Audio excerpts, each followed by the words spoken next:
ឮគេប្រាប់ពីរឿងអូនថាស្ងួននៅមិនទាន់មានថ្មីបេះដូងអូននៅភាំងក្ដីស្រីទ្រាំរួមទាំងមិនភ្លេចបង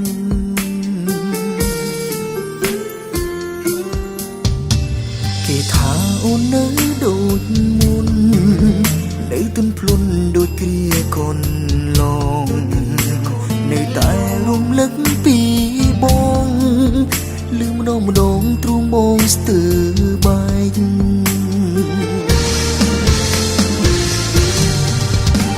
ចង់វិលទៅរកអូននឹងអាណិតសងសាចឹងបងអើយ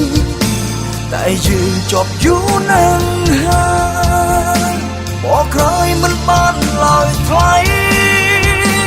ចង់វិលរកសងសាចឹង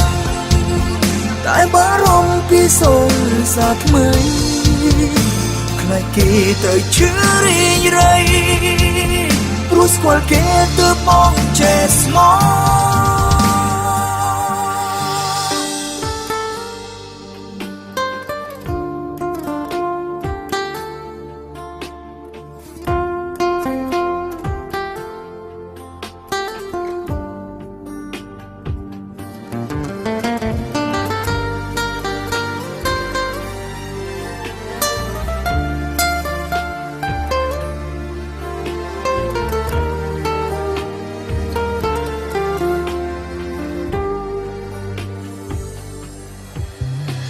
ឮគេប្រាប់ពីរឿងអូនថាស្ងួននៅមិនទាន់មានថ្មីបេះដូងអូននៅភាំងក្ដីស្រីទ្រាំរួមទាំងមិនភ្លេចបង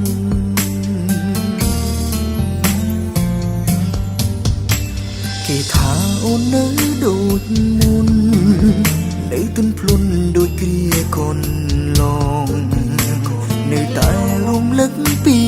បងលឺម្ដងទ្រូងបងស្ទើរបែក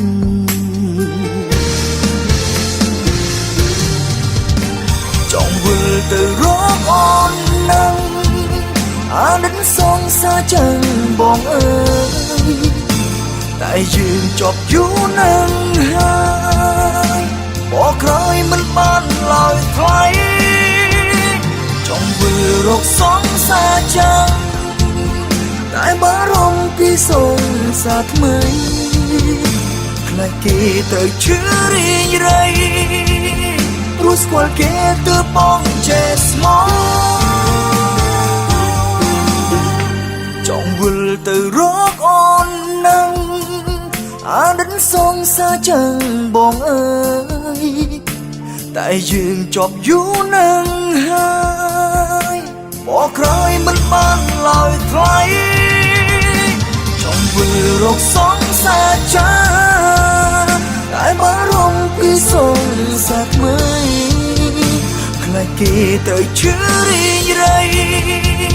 ព្រោះស្គាល់គេទើបបងចេះស្មោះព្រោះស្គាល់គេ